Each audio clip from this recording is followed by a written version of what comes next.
Rich Man, Poor Man.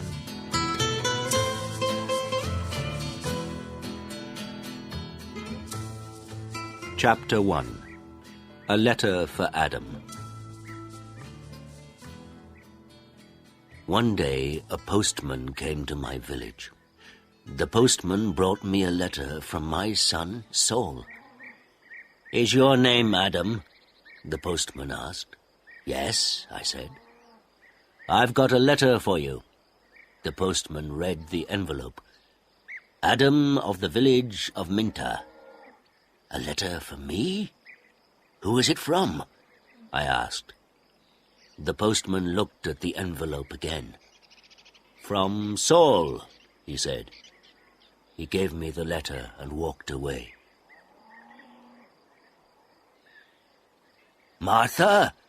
Martha!" I called to my wife. "Come here! We have a letter from our son Saul." Martha came out and looked at the letter. She was excited, but she was also worried. "A letter from Saul?" she said. "Is he alive and well?" "I'm going to find the school teacher. He can read the letter." There was no school 50 years ago, so I cannot read or write. I live in a small village. The only work is farming. My only son, Saul, left the village 2 years ago, and my 3 daughters are married. Saul is making a lot of money in a foreign country. Martha and the schoolteacher came back. A lot of other people came. Everyone wanted to hear my letter. The schoolteacher opened the envelope and read the letter. 20 Taylor Street, London E19, England, 16th of March. Dear Father, I am living in London. I have a job in a factory. The work is very hard. I often work at night, but the pay is good. I am well, and I live with people from my country. I am sending you £100 in this letter. This is for you and my mother. Love to you and mother, Saul. £100, I said to the schoolteacher. "You're wrong. It's a mistake." "No," the schoolteacher said. "I'm not wrong. It's not a mistake. Here is the money." And he gave me a piece of paper. "What is this?" I asked. "A money order," the schoolteacher said. "Go to Darpur. Take this money order to the post office in Darpur. The money order is worth £100. The post office official will give you the money." £100, I said again. Everyone laughed and said, "Adam, you are a rich man. You can buy many things for your farm and for your house. And I can buy some good food and drink in Darpur. I am going to give a party for you all," I told my friends. Martha said, "Saul is a good son."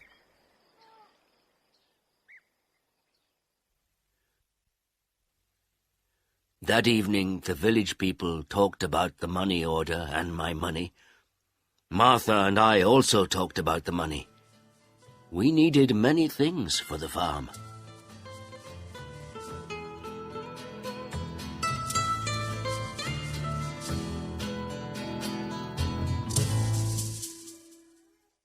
Chapter 2.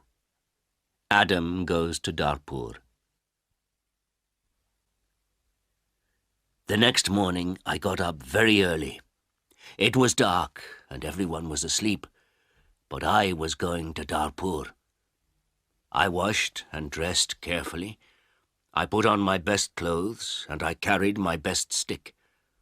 I put the money order carefully in my pocket, and I said goodbye to Martha. I walked 10 miles to the main road. I sat down at the main road and ate my breakfast. I waited for the bus. I waited for 2 hours. Then the bus came, and I got on.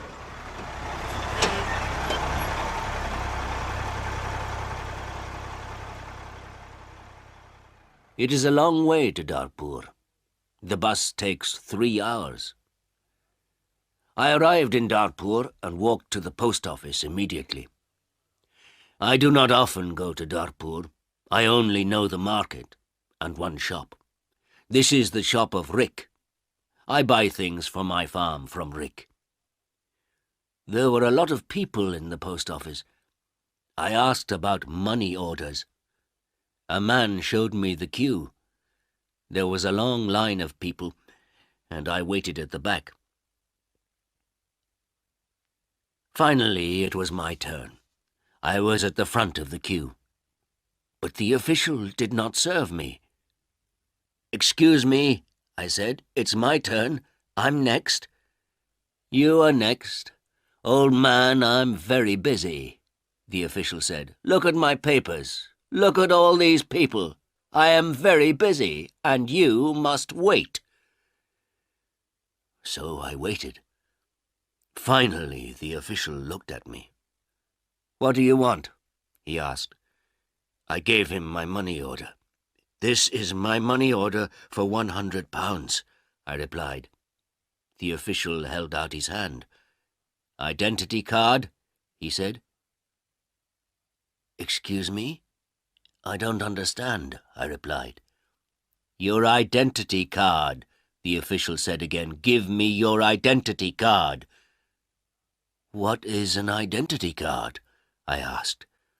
"I can't give you any money for this money order. First, I must see your identity card.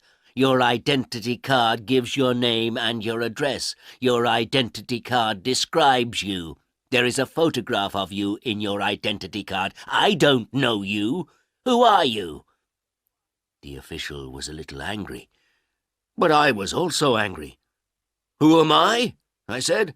"Everyone knows me. I am Adam of the village of Minta. I haven't got an identity card, and I don't need an identity card." "Old man, I'm very busy and you're very stupid," the official said. "Who are you? Where is Minta?" "Give me my money. Give me my £100, I said. The official looked angry and said, "Show me your identity card. I don't know you." The official gave back my money order, and he turned away. "Where can I buy an identity card?" I asked the official. He did not speak to me. He did not answer. "Go to the Ministry of the Interior," a man said. He was standing in the queue, and he told me the way. Chapter 3. An Identity Card. I walked to the Ministry of the Interior. I waited in another queue. I spoke to another official. I asked for an identity card. "Fill in this application form," the official said, "and bring the form and 3 photographs of yourself and £2. Come back tomorrow." "Tomorrow?" I said. "Can I have an identity card today, please? I live in Minta. I live 5 hours' journey from Darpur. I'm an old man." "Yes, come back tomorrow." And the official turned away. I walked away from the Ministry of the Interior. I walked to the market. At the market, I looked at everyone. I was looking for a man from my village, but I could not find a villager. So then I walked to the shop of Rick. I spoke to Rick. "I want an identity card," I told him, "but I need 3 photographs of myself." "I see you need some photographs." And he showed me the way to a photographer. I found the house. The photographer was asleep, but he came to me quickly. The man's clothes were dirty, and he looked tired. "I need an identity card," I said. "I want 3 photographs of myself." Yes, you want 3 photographs of yourself, the photographer replied, and I take very good photographs. Come and see my camera. We walked into his room. In the middle of the room was a large camera. This is the best camera in Darpur. This camera is very, very good, the photographer said proudly. I've never seen a camera, I said. I don't know about cameras. Hurry up and take a photograph of me. Please do not hurry me, old man, the photographer said. I am an artist. And he gave me a mirror and a comb. I don't want a mirror. I don't want a comb. Please take my photograph. I'm going to Minter this afternoon, and I'm in a hurry, I said. Yes, he said, but first the price. This is the best camera in Darpur, and I'm the best photographer. 3 photographs will cost you £2.50. £2.50? And I laughed. £2.50, and pay me now, please, the photographer answered. I did not know the price of photographs. What could I do? Then the photographer said, You're an old man. For you, the price is £2. So I gave him the money, and he took the photographs. Come back tomorrow morning, he said. I want my 3 photographs now, immediately, I said. Don't be stupid, the photographer said. Photographs take 24 hours. Come back tomorrow. What could I do? So I said, Yes, tomorrow morning. Good, said the photographer. Now go. I have a lot of work. I'm very busy. I went back to the bus station. I sat on the bus for 3 hours. I walked 10 miles back to my village. It was night time, and I was very tired. Martha and my friends were waiting for me. Where is the money? Martha asked. I have no money. I cannot change the money order. First I must have an identity card. And I told Martha everything. Tomorrow I am going to Darpur again, I said. Then I did not talk again. I was very tired, and it was late at night. I lay on my bed, and I slept.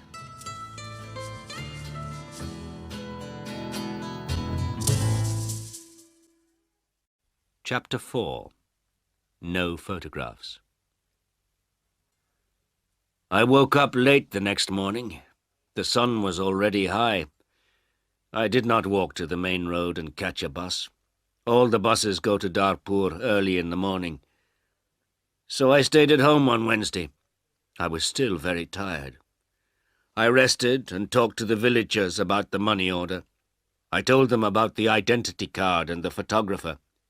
The school teacher said, Yes, the official is correct. In a post office, you always show your identity card. The school teacher filled in my application form for an identity card. Application form for identity card. Name, Adam Jamai. Address, village of Minter. Age, 72 years. Place of birth, village of Minter. Occupation, farmer. Color of eyes, brown. On Thursday, I travelled to Darpur again. I walked to the main road, and I caught a bus. In Darpur, I walked to the house of the photographer. I knocked on the door of the house. No one came to the door. I knocked again loudly with my stick. A woman opened the door. Who are you? What do you want? She asked. Can I have my photographs, please? I said. Your photographs? I have no photographs, the woman replied. I came here on Tuesday. Where is the photographer? I asked. He's out. He's not here. And the woman closed the door. I shouted at her. "I'm waiting here for him." After a long time, the photographer came back. He looked tired, and he smelt of beer. "Give me my photographs," I said. "I have waited a long time for you." The photographer looked at me and said, "I don't know you, old man. What photographs are you talking about?" "My 3 photographs for my identity card. I paid you £2 for them on Tuesday. Give me my photographs immediately, or my money." "Your photographs? Your money? What are you talking about?" the photographer said. "Show me the paper. Show me the receipt for your money." "My receipt?" I asked. "Yes, where is your receipt?" the photographer asked. "You didn't give me a receipt," I shouted. "Give me my photographs or my money immediately." And I hit the photographer hard with my stick. I am old, but I am still strong. The photographer fell on the ground. He shouted, "Help! Help! This old man is killing me!" And I hit him hard again. Lots of people ran out of their houses. I hit the photographer again, and 2 men held me. I could not get away from the 2 men. The photographer was very angry, and I was very angry. Lots of people were shouting. Then a policeman came. The photographer shouted to the policeman, "This old man hit me 3 times with his stick. He's a thief and a murderer. He wants my money." The policeman held my arm and said, "Come with me to the police station." I did not say anything. We walked to the police station. At the police station, the policeman asked me, "Did you hit that man 3 times?" "Yes," I said. "He didn't give me my photographs." "Show me your identity card," said the policeman. "I am Adam of Minter Village," I replied, "and I haven't got an identity card." "Old man," said the policeman, "go back to your village. Don't come here and fight. Keep out of Darpur." And he pushed me into the street. I went back to my village. I was tired and angry.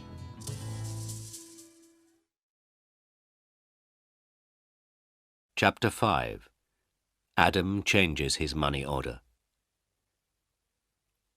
Next day I told my story to all the villagers. The villagers were angry. Martha was very unhappy. She said, "Saul is working very hard. He is sending money and we can't have the money. What are we going to do?" I did not know. Then in the evening the schoolteacher came to my house again. "Adam, perhaps I can help you," the schoolteacher said. "Here is a letter to Mr. Sheth." "Mr. Sheth?" I said. "Who is he?" "He's an important man in Darpur, and he's a friend of my wife's cousin," replied the schoolteacher. "This letter is to Mr. Sheth. The letter is about your money order. Perhaps he can help you." I took the letter and thanked the schoolteacher. So I travelled to Darpur again on Saturday for the 3rd time. After a long time I found Mr. Sheth's house. The door was opened by a tall man. "Can I see Mr. Sheth?" I asked. "And who are you?" the tall man asked. "I have a letter for Mr. Sheth," I replied. "I see. Can I have the letter, please?" And the tall man held out his hand. "The letter is here," I said, and I took the letter out of my pocket. "But I must see Mr. Sheth." "Many people want to see Mr. Sheth," the tall man told me. "He is a very busy man and a very important man. Mr. Sheth is not here at the moment, but give me your letter and Mr. Sheth will read it later." I gave the tall man the letter. Then I waited.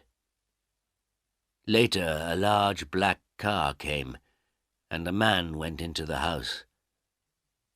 A long time later, the tall man opened the door again. "Come in now, please, and follow me," he said. I followed the tall man.